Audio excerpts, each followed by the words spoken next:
You're all set up at home with your new witch, but what do you feed it? Today, me and Leandra are talking about conscious cooking, ethical eating, and the perspectives that we have on what witches should eat. I'm Leandra Witchwood. And I'm Elyse Wells. And welcome to the Magic Kitchen Podcast, where we talk about magic, kitchen witchcraft, herbs, and everything in between.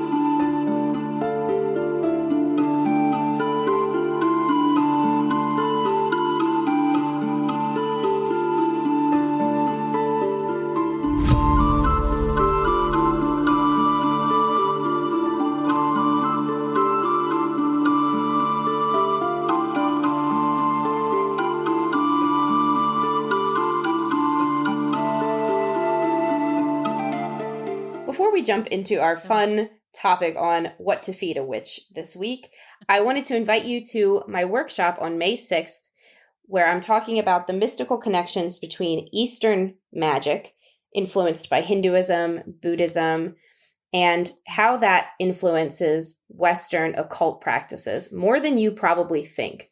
You know, we all know about the chakras, and most people I know who call themselves witches use the chakras in their teachings, use them in their practice. And that's something that comes from Hinduism. But there's a lot more to it, from the way we view the elements, the way we incorporate them and connect them to directions, the tools that we use. Much of it comes from Eastern spiritual practices. So in my workshop on Saturday, May 6th, I will be exploring that a little bit more. So you can get tickets to that on seekingnumina.com/events or the link in the description. And if you're a patron, you get a discount code. So check that out. And if you're listening to this after it comes out, you can message me, and I'm always selling those recordings as well as courses. Yeah. Oh, I love how much we have going on in our communities too. And there's just so many things. Like, not only do we get together and discuss our most recent episodes in the pantry in our table talks, but we also get to interact with our listeners. And I think that's the best part, is interacting with everyone and, imparting our knowledge onto those who are seeking. And so you have your workshops coming up. I have some coming up for me. I have Prosperity Witch coming up. And this one is so amazingly important, I think, for all of our journeys, because we are in that capitalistic roller coaster, most of us. And I know when I was growing up, I was born into poverty. I didn't have a whole lot of stuff. So I was taught immediately that money is the root of all evil, that it's the source of all struggle, that sort of thing. And it wasn't until I started teaching myself and started expanding my vibration toward money that I realized that it's an actual magical tool. It is an egregore that we should be using every single day. And that's what I'm teaching in this course. So this one is May 18th. It's a whole workshop. It's going to be an hour and a half, 2-hour long workshop. And you can attend live or the recording. Go to the Rebel Mystic link in the description, or you can go to my website, leandrawitchwood.com, and access the information there. But we are really going to dig into the shadow around money, our cultural shadow, our resistances, our bad habits, that sort of thing. So it's going to be a lot of magic, a lot of inspiration, a lot of energy work, but it's also going to be practical work as well. So I hope you'll join me in that workshop. I also wanted to tell everybody about these temples I got to visit over my birthday weekend. I welcomed in my Saturn return in Malta. And Malta is a small island kind of off the coast of Italy on the border of the African Ocean, sort of towards Egypt. So it's a really interesting location. It was taken over by different people throughout history, the Byzantines from Greece, the Romans, the Ottomans. So they have a really unique culture. But what I found the most fascinating were these 6,000-year-old temples where goddess statues were found, some of which were at least 8 to 9 feet tall. Wow. And this civilization, they just disappeared. They stopped existing. Like, it's the weirdest phenomenon. They left the island, and then over 2,000 years later, another ancient civilization sprouted up. They look like they came over from another place, which they're still not sure where those people came from. So there's a lot of unknowns, and the mystery of it was one of the most fascinating things for me. And what I loved was how curvaceous these goddesses were. They were big women. They had their thighs were like the focal point. There was lots of different statues they found. Some of them, the women were reclining. Some of them, they were standing. Some of them, there's a famous one called the Sleeping Lady, and it's actually not that big. It's a small votive offering they found at the bottom of a burial chamber. So it was a well that they would bury bodies around. And it's a woman laying on her side. And again, her butt and her hips are like the focal point. So, we can say, okay, it's probably fertility rites, but it was just so beautiful the way they captured her in this. And the people looked different. Like, if you go to Malta today, the folks look Mediterranean. But these women all had Polynesian sort of features to their face. Interesting. So it was very interesting. And I knew they were there. There's a temple, actually, it's not a temple, it's the burial chamber I mentioned, that's called the Halsaphiani Hypogeum. Hypogeum comes from the Greek hypogeo, which means underground, basement. And I'd seen it in a documentary called Ancient Apocalypse on Netflix. And I was like, whoa, this place is crazy. So I looked it up, and you have to book tickets really far in advance. So if you're interested in going to Malta, book Halsaphiani months in advance so that you can get in. They only let a few people in a day because of the oxygen composition, how it erodes the cave paintings. And they had this pervasive painting style and carving style of spirals that really, really just moved me. My coven has spiral in the name of it that I am a member of. So I'm always drawn to the way spirals are used in ancient traditions because they're so deeply rooted in my personal practice. And I see them as a symbol for the way time is not linear, for the way lessons in shadow work always find their way back to us.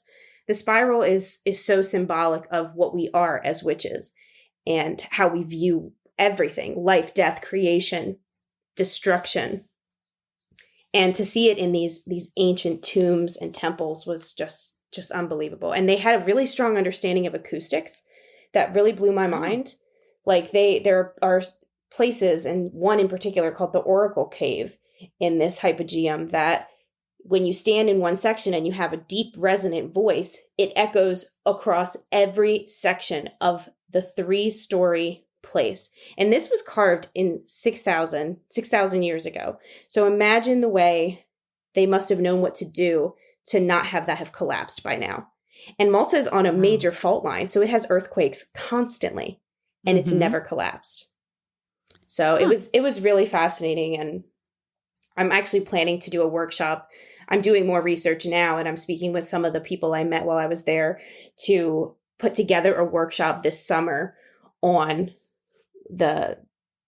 these prehistoric goddess rites and what we know about them, what we'd like to know about them, and most importantly, how that connects to us today. Because there was so much, the way they used a sacred well, the way they viewed their ancestors and venerated them, the way they, had some, from what we can tell, had some communal practices, the way they worshiped the goddess. There's so much that we can see echoed of these people, whether we know them truly or not, in the way we practice today. So stay tuned. If you're not already, sign up for my newsletter on seekingnumina.com, and you'll get notified of when that workshop comes out. I'm thinking it'll probably be June or July.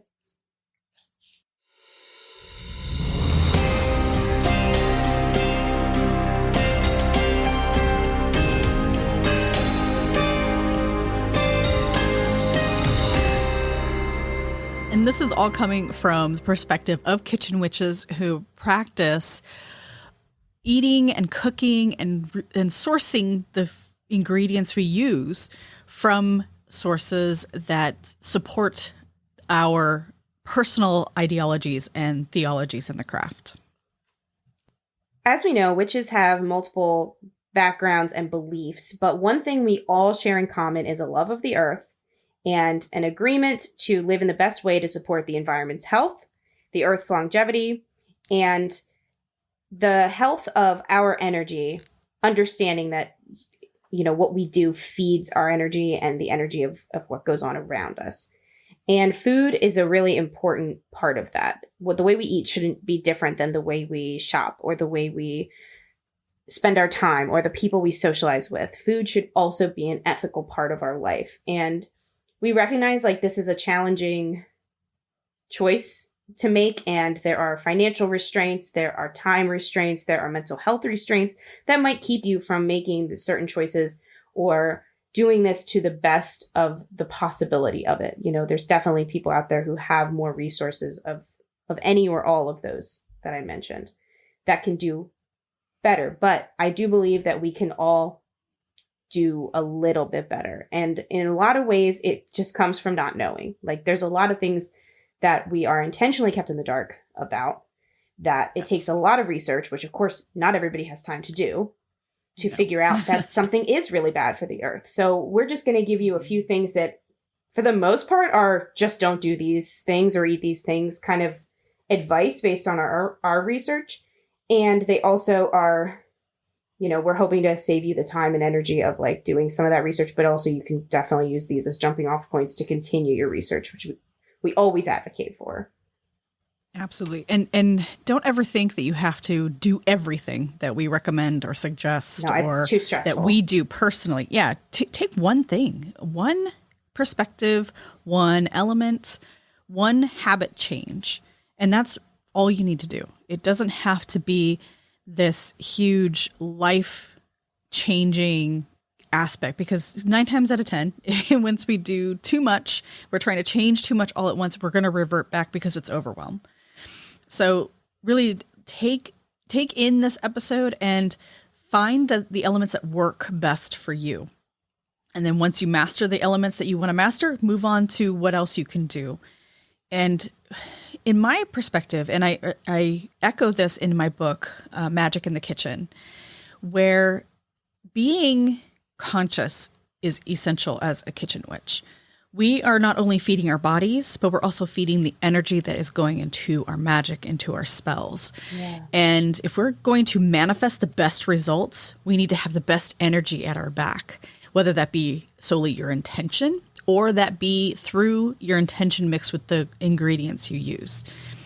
And when we are intentionally harmful to the environment, to our bodies, to the energy at hand, then we've got an issue, right?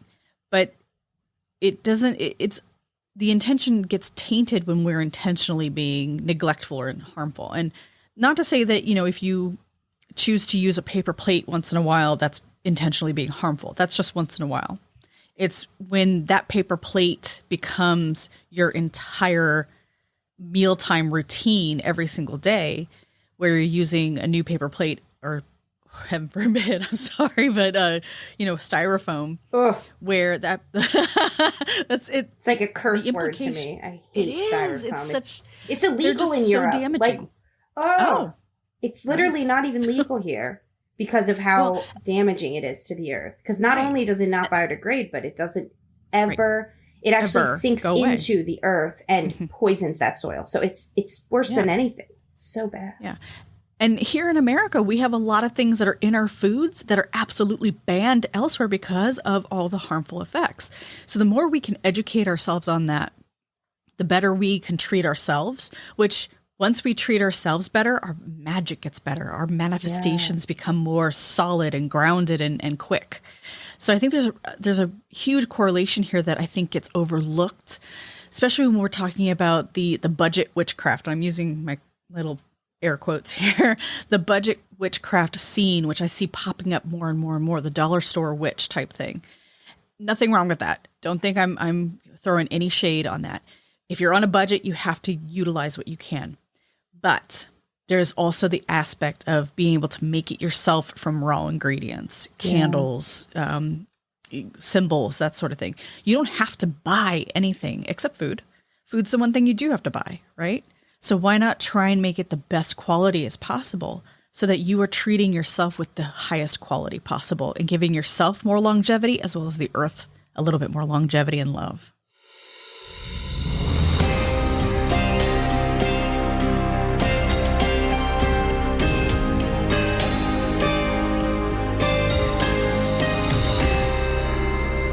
We love getting your stories and hearing your experiences, and we are planning a listener-led episode all about how witchcraft changed your life. And we're using this service. It's totally free. It's really easy. No accounts or anything like that. Go to speakpipe.com and search Magic Kitchen Podcast. And it's a way for you to leave an old-fashioned voicemail telling us your story. So we're really excited to do that. I think it's going to be a way to really build community with everybody, even if you're a listener, but you're not on social media. This is a way to do that, to join us. So how did witchcraft change your life? How did witchcraft empower you? So take some time, go to speakpipe.com/Magic Kitchen Podcast or follow the link in the description. So we want to just start with the biggest advice we can give you, which is to eat locally. This is the number one thing I think we should all be focusing on. A common question we get is, is it okay to eat meat as a witch? Or is it okay to be a vegetarian or vegan instead of a vegan? There's actually a big assumption that witches don't eat meat ever. And the reality is, in our experience, the best thing you can do isn't drastic life changes. Like we said, that usually leads to reversions back, if not steps behind where you started right this minute. Absolutely. But it's eating locally. There's this concept of food miles. And food miles are the idea that your food travels a certain distance to get to you. And those miles, the larger they are, the worse they are for the environment.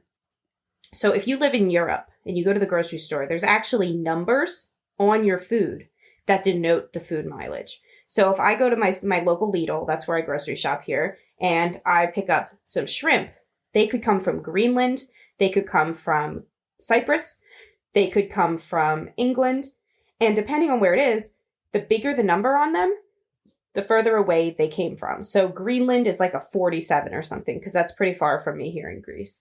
But Cyprus is like a 3, because it's not nearly as far. So I don't need to know, math and do these miles calculations myself. I get to just look at that. So if you live in Europe, that's a great tip. Start looking at the numbers on your food.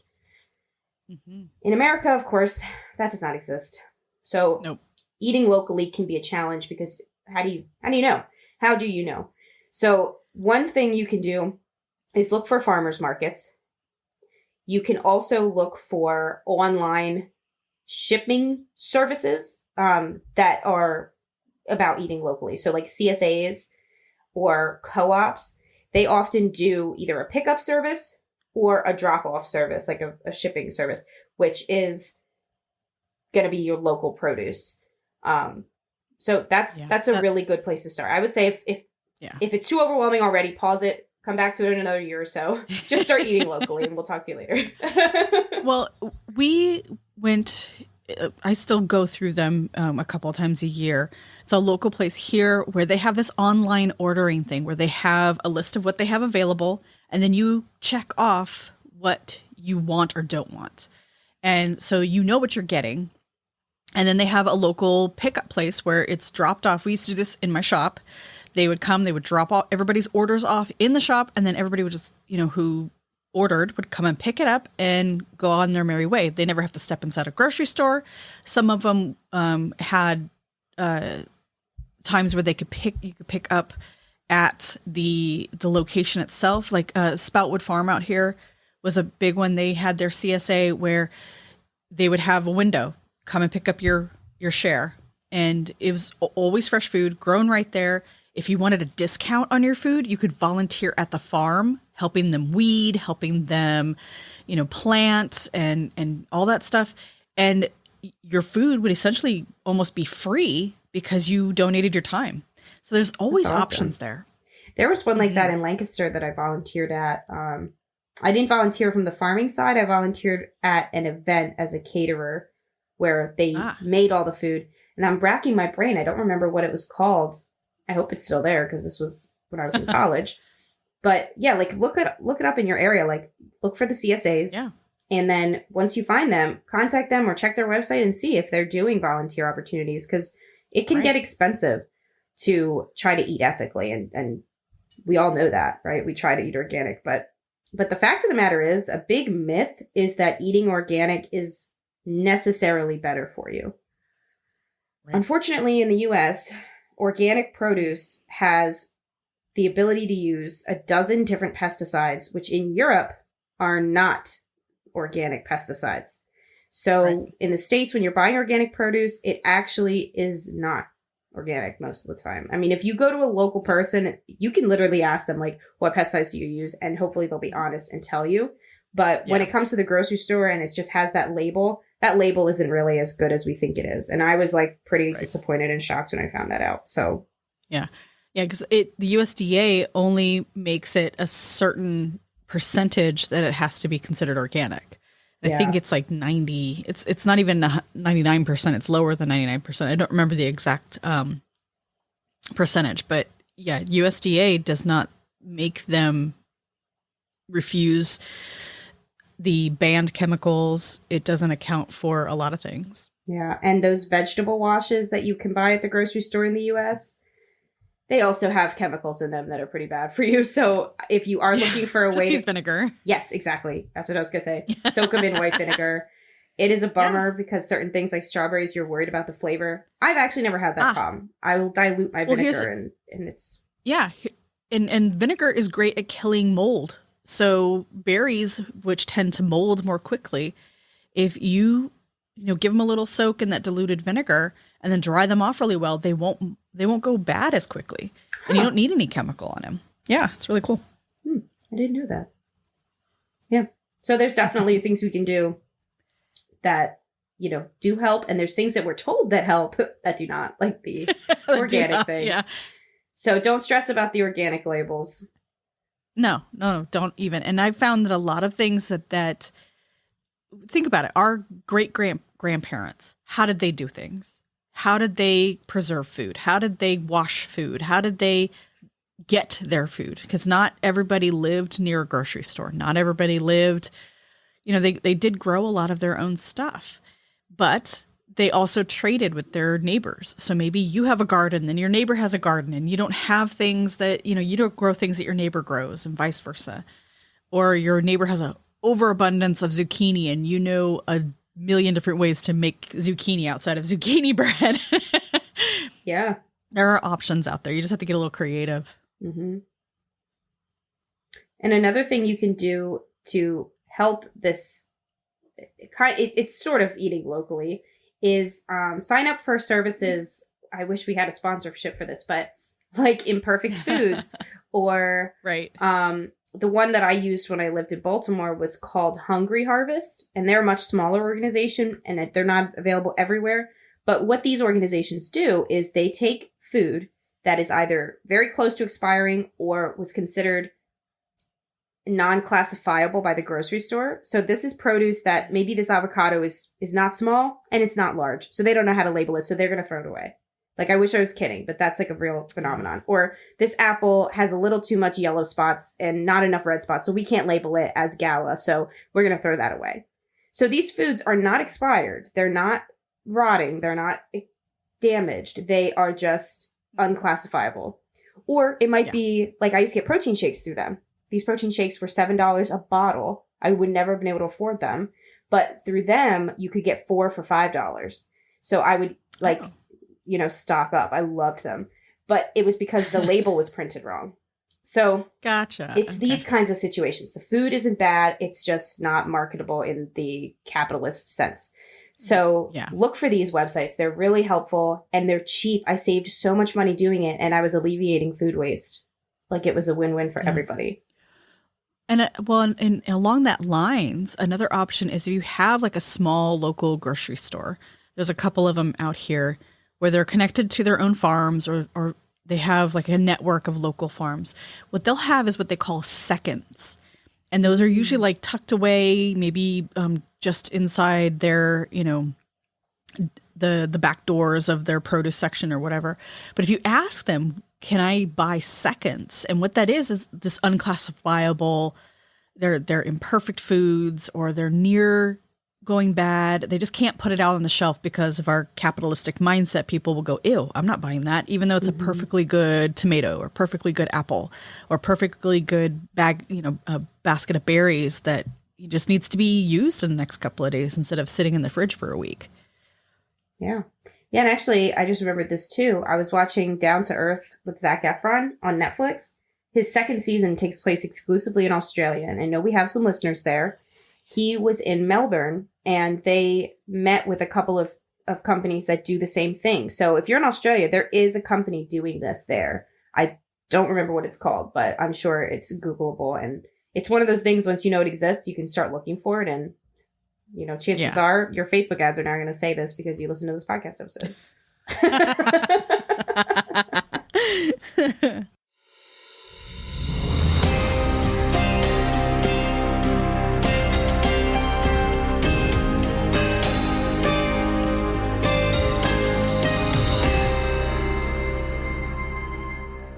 The Magic Kitchen podcast is funded and supported by thewitchwoodteahouse.com, offering a variety of hand-blended loose leaf teas as well as loose herbs for all of your ritual, spell work, wellness, and everyday enjoyment needs. If you would like to support this podcast while sipping a great cup of tea, head over to thewitchwoodteahouse.com and find the magic that's in store for you. So next, let's talk about conscious cooking. And in this, what you probably should not be eating, at least not on a regular basis, if not completely eliminating it from your diet. The first one is tuna, which it is a keystone species, and there is no such thing as dolphin safe tuna. I know that growing up, that was a big thing. You always looked for the can with the dolphin safe, logo on it. And this is a hard one because I know tuna is such an easy, meal. You get it out of the can, throw some mayonnaise in there, and you have lunch, right? But I'm sure there are options to that. There's other options you can utilize as far as getting a quick meal. I want to say eggs, but now that eggs are they're so skyrocketing. Expensive. Oh my gosh, I can't believe it. You can find other forms of fish if it's fish that you're really looking for, or maybe you switch to chicken from a local source, that sort of thing. There's other options other than tuna. And mushrooms actually are a really good substitute. Now, be careful with this because you don't want to look for the highly processed mushroom based foods that are not really much mushroom, like corn, Quorn. The stuff's delicious, but it's unfortunately not very good for your body. But yeah, and just to go back to the tuna thing, the problem with it being a keystone species is that if it falls apart, the food chain above and below it also falls apart. So that's what we mean when we say keystone. So that's it has devastating effects when their populations are diminished like they are currently being by unethical fishing practices. Overfishing. And when we say no such thing as dolphin free, that is what we're saying is you're eating dolphin when you eat tuna. And as you know, dolphins are the smartest animal on the planet, so we don't want to eat them. So that's a really uncomfortable fact that I used to love tuna. It was my go-to food. And then I watched Seaspiracy on Netflix. Again, not a sponsorship. I wish it was. And it opened my eyes to a lot of things. And I essentially only eat seafood now when I'm in Greece. And I literally know the farmer's name, the fisher's name who caught it. And I know where he caught it. I'm looking at the same sea. That's it now. I don't eat seafood otherwise, unfortunately. Because that makes sense. It is really good for us. But then it's also not because there's microplastics. So, but that's a whole other thing. Damn it. Yeah, it's never ending. Another one is palm oil. This is found in not just food, it's also found in beauty products. Yes. It's a very shelf stable oil. That's why it's so prevalent in consumer goods. But it is detrimental to orangutans and the forests they live in because literally they demolish their homes. And even some cinnamon is detrimental to orangutans. And so you really, the overall overarching theme of this list that we're going through and these ideas that we're putting out to you is just to be very conscious of where your stuff comes from. Like the cinnamon I use in my tea blends, it's orangutan friendly and it's organic. It's one of those things that I'm very specific about, which is why most of my tea blends have a higher price point, because I'm very conscious about the ingredients. And I do this not only in the things that I blend, but also in my own cooking. So I don't use anything with palm oil in it if I can avoid it. And there's very few things. I cook a lot of things from scratch because I am trying to eat more clean. And so if you're on a clean eating plan or lifestyle, this is something you really want to pay attention to, is tuna, palm oil, and other things that we'll talk about moving forward. And really, to reiterate, palm oil's in your soap, it's in your shampoo, and it's not necessary. It has no health benefits. No. It's only beneficial to the company that saves a buck. So really, like, you're not losing anything. Like, we understand the tuna thing can be very hard. Palm oil, you're not losing a thing. Look for an olive oil-based soap. It is infinitely more ethically produced, and it's make your own. You can make your own. Mm-hmm. Yeah. You can make everything yourself, except tuna, I guess. Unless you got a really nice backyard. Yeah, I don't know. Another part of conscious cooking is factory farmed meats and trying to avoid eating them. Now, I actually don't eat pork at all because pigs are the fourth smartest animal in the world. They can remember a 16-digit chain of numbers. And that is why they are the only factory farmed animal kept behind like prison doors, like a person. Yeah, they can let themselves out. It's so heartbreaking that they're being eaten. Like, they're well aware of what's going on with them. And I'm not going to get into details, but they are also the least protected animal. So they are murdered in brutal ways by factory farms. It's like, I won't tell you.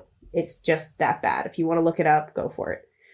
But factory farmed meats, think about the energy that we're consuming. We're consuming fear and suffering when we eat a factory farmed animal.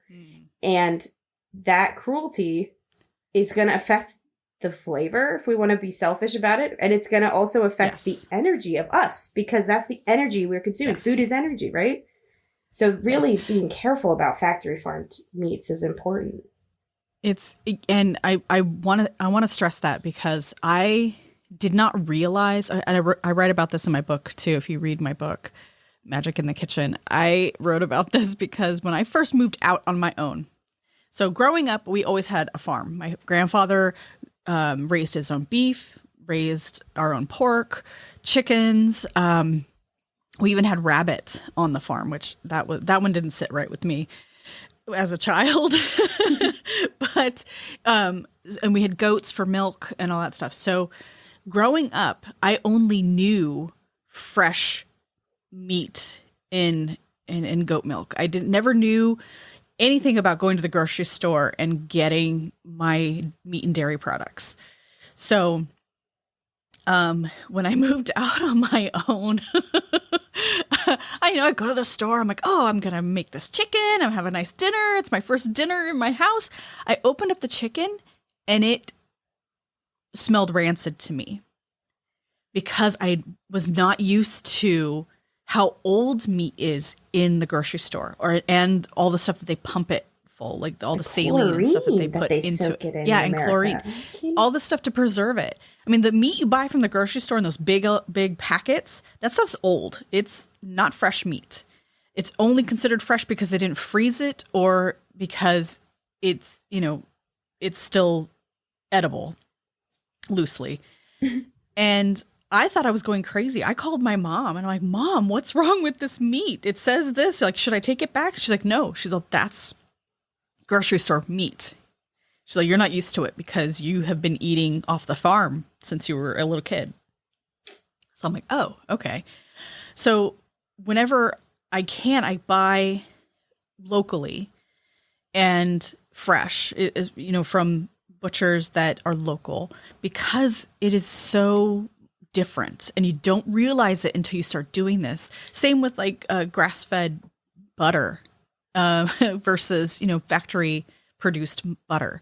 It is a drastic difference in flavor texture and just how it cooks. You're not going to have all this water that like cooks out of it. And they're more, I don't know, to me, they're more juicy that way. It's just much better quality. Yeah. Yeah, I noticed an immediate difference here. Like in the States, I never would have just eaten a grilled chicken breast because it tastes horrible. And here, the chicken has a good flavor. And it's because, like you said, it's a lot fresher. And it's also coming from where I am. Like, there was no food miles to it. Like, if I, like here, you actually do it like the 50s in the States where you go to the butcher and you point to the meat and he says, oh, this was from this morning. And if anything is not from that morning, it's in a different section and it's half the price. Yeah. So like, you know what you're getting. And it's also, you know, it's all mom and pops here, which is nice too. So there's international conglomerate telling you where you're like, it's chicken from here. It is. And I know where I live, like there's probably a local butcher almost, you know, in every single little town. Sometimes there's 2 or 3. So you have a choice around here. Now, growing up in California, it was a little different. But like I said, I can't fully remember because we had my grandfather's farm where we got all of our meat from. So he had his own butcher. The guy would come to his farm, kill the animals ethically, and then take the cattle or the pig or the chickens away and then process them and cut them up into their portions. But I know even growing up, I know there were like mom and pop stores everywhere. It might just be a little more inconvenient because you can't just, you know, do it all one shopping trip in one place. You have to kind of plan out a little bit. But the more you plan out, the better quality your food's going to end up.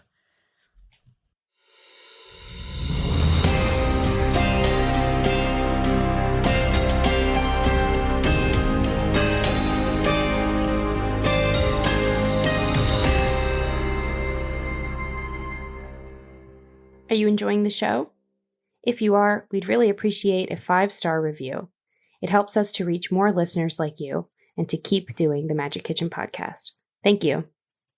Another thing to be aware of is the ethical side of overly farmed foods and foods that usually are a buzzword food. So you guys might remember, like, there was randomly a craze for goji berries for like 2 years, and then everybody stopped buying them. Or kava. That was a TikTok trend recently, or blue pea flour, or matcha, or jackfruit, or quinoa. And the thing that in the West that we need to remember is that if this is a random food that's quote unquote new, that it's coming from a local population that did eat it in their local environment, and maybe now they can't afford it. Or maybe now it's being over-farmed and those fields are going to now dry out and be nutrient depleted because of this over-farming. Or maybe they will have a famine because of this over-farming. Or maybe more rainforest is going to be destroyed, like with quinoa. Quinoa is one of the least ethically produced foods because they destroy the Amazon to grow quinoa because it has to be grown in like a certain climate. So there are ethical concerns. It's not even always about the ingredients themselves. Like you might think, okay, it's just quinoa. Quinoa is one thing, so that's the ingredient. But where did it come from? Was it fair trade? And even fair trade labels, that might not really be enough. Like it usually is, like with coffee. I think coffee is like extremely regulated. But some of these new buzzwords that are just, you know, you're buying it on Amazon or whatever from some third party guy, like it's just think about it a little bit because we don't know. You know, it's hard to know where these weird to the West ingredients are coming from. Kava I can speak directly to because I stopped blending with kava about 2 years ago. When I found out how endangered kava is. And the reason it is endangered is because before we can harvest the root, the plant has to mature. And it takes 4 to 5 years for that plant to mature. So right there is a lag. And the old farmers who would man these small fields, they are dying off. And there's the new generation that's coming in. They're basically depleting the plants that take this time to grow and mature before you can harvest the root. So kava is one of those things where I don't buy it anymore. I don't blend with it anymore, even though it's super effective. It's a great muscle relaxant. It's such a great nervine. It's wonderful for relaxing the body. But there are other herbs that are probably just as, or I know they're just as effective. And you can blend them with other herbs to increase their effectiveness, like milky oats. You can use that, and oats grow everywhere, right? And they're quick. You don't have to worry about, even oat straw is great. Nettle is great. Lemon balm is great. And you don't have to rely on one plant or one herb to do a certain job. There are, for every one plant that does, this amazing job doing XYZ, there's probably 30 other ones that can do the same job and are better for the environment, that take less time to mature, that don't require so much space, that sort of thing. Yeah. I'd say the rule for it foods is if it's not able to be got locally for you, where can you get it from, and how much can you learn about where you can get it from? And if the answer is not much, if there's a lot of question marks in your research, then it's probably something to be skipped. But then you can start doing like Leandra said, and looking at ways to find something else. Like ashwagandha is a fantastic replacement for like it's anxiety. Like if kava was, I think the trend on TikTok was like about anxiety. Ashwagandha is so much better. Like I've had both. Like I had a kava tea and I had an ashwagandha tea, and ashwagandha wins every time. Now maybe that's just me, but it's worth a try, and it is growable in lots of climates. Yeah. Well, kava is, we don't drink it traditionally either. The kava root tea is supposed to be fermented and drunk in a more ceremonial aspect. And like I said, it takes 4 to 5 years for this plant to mature so the root can be harvested. And keep in mind, when you harvest that root, you're killing the plant. Yeah. So you have to have a backup for that. So if the new farmers coming in are not accounting for this time differential, then we're going to have an issue. There's some talk of coconut going the same route, where the old farmers are dying out. So these plantations are being bought up by big corporations that don't know how to manage these farms. So, there's so many variables here, and ashwagandha is one of those alternatives to kava. Not only is it great at, it's an adaptogen, so it gives your body that chance to recover from stress, especially if you are in a high stress environment, but it also helps balance your hormones. It does so much, where the kava only does maybe one thing really well, where the ashwagandha might do 2 things really well. So that you really getting to know these plants. And I know it's hard because a lot of this comes from being an herbalist, and I've spent a lot of time researching and getting to know these plants. I can just think, okay, I'm going to ditch this herb and I'm going to go for this one because I know it'll do this just as well. That's just accumulating knowledge over 25 plus years. So the average witch might not have that ability.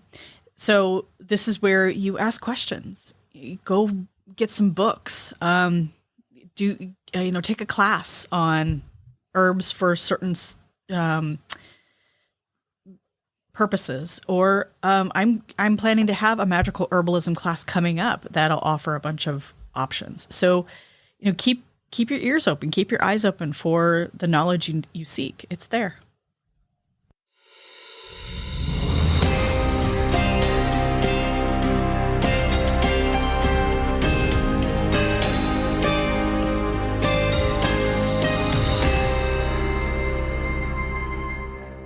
Are you ready to start living a magical life? Join me in my Patreon community, where I am sharing rituals for every Sabbath and full moon, weekly journal prompts, and new on the new moon articles highlighting new practices from around the world. Joining a community can be the thing you need to keep your practice active and engaging. For more information, visit patreon.com/Elyse Wells or follow the community link on seekingnumina.com. So when we're talking about the ethics of eating, as witches, we want to remember that food is the earth. Whether we're talking about animals that we eat or we're talking about plants that we eat, it is of the earth, and we are of the earth. And we want to honor the land with the way that we ingest the land. So along those lines, we also need to think about food waste and how to eliminate or at least reduce that. So we mentioned planning ahead. That is actually a really good way to alleviate food waste, is to have a really strict shopping list and to not go to the grocery store hungry. And then you will stick to your list, and then you'll know how you're going to eat it. You can plan your meals out, and you don't have to plan like, oh, I'm going to use this and that and this and this and this and spice. And you can just say, I'm going to have chicken, broccoli, and rice that day. So you buy 1 bushel of broccoli. Really plan it like that. You don't have to worry so much about your, the marinades or the spices. Like, don't overwhelm yourself with it. But what you can do is make this part of your full moon ritual. So your full moon, maybe actually do full moon and new moon. Make part of that sitting down and doing your meal prepping, because this might all sound like mundane magical tips, right? Like, well, that's redundant, isn't it? Mundane tips. But they're magical tips because they're about living in harmony with the earth. And that's what we want to do as witches. That's no matter what you believe, from Wiccans to voodoo practitioners to heathens to Hindus, right? We just want to live in harmony with the earth. And this is the way to do it. This is the practical, maybe a bit frustrating side of that. So plan ahead. Yeah. And when you know something is going bad, try to keep an eye on your food. Stay mindful of things and freeze things before they go bad. Right before. Even if it's like that day it's going to go bad, freeze it, and then you can toss it in a soup or something later. You can make stock from the bones. You can compost any and all remaining bits. And if you don't compost, look for a local drop-off point that does. Yeah, absolutely. Yeah. I compost all the time, and all I do is I have one of those big compost turning drums in the backyard, but I don't run out there every single day and dump stuff in it. So what I do is I have a stainless steel compost bin. It's ventilated. It has like it's all self-contained. So it's stainless steel. I can throw it in the dishwasher when it gets yucky. But I throw my tea in there, my used tea, my banana peels, my onion skins, whatever. And all the things that I know can be composted, I throw it all in there. And then once a week, I take it out to the bin, open it up, throw everything in, give it a good, toss. But you don't have to do it that way. It can be just like a fenced in plot in your yard. Or my sister used to use an old storage bin. Actually, it was a double storage bin. So it was 2 stacked inside of each other, one stacked inside the other. And the top one had holes in the bottom. The other one was contained. And so she lived in an apartment. She's always lived in apartments. So this would be, out on her patio. And she would just throw her kitchen scraps in there, give it a little toss with a trowel. And what would happen is every time she added water to it, the water would filter down and create a compost tea, which she would then water all her houseplants with. So it's, wasn't huge. It wasn't this big thing. You could do it with 5-gallon buckets if that's all you have available. And it doesn't take a whole lot of room, and it doesn't stink. I know that's one of the worries people have about composting, is that if it's going to smell. If you're not putting proteins in there, like meat, cheese, that sort of thing, it's not going to stink. It won't smell at all. It smells like earth is what it smells like. Yeah. And there's a lot of, like we said, you can start with one thing that we've suggested here. And you don't even have to start. You can let this ruminate. Sit in the back of your mind. In your next ritual, meditate on this. Think about your connection to the earth. And being conscious. And that's 90%, I think, of our practice as a witch, is being conscious. Not zoning out and going with the flow and just assuming everything is okay. Yeah. Because that's the purpose of intention, is to be very directed, pointed, and conscious of what we're doing, why we're doing it, when we're doing it, and how we're doing it. And taking that time, like you said, during the new moon or full moon or both, to plan out. You can do it each quarter of, every 2 weeks if you really need to. And, maybe you focus the new moon to the full moon, you focus on what you want to bring into your diet, what practices you want to flourish and cultivate. And then maybe, waning moon to the dark moon, those are the things you're trying to purge from your habit set. And you're trying to remove the things out of your diet and your habits that don't serve you or don't add to the energy of your path.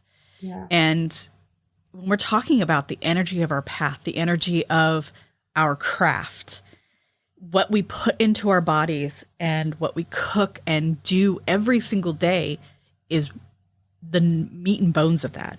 No pun intended. Okay, every pun intended. I was going to say that's good.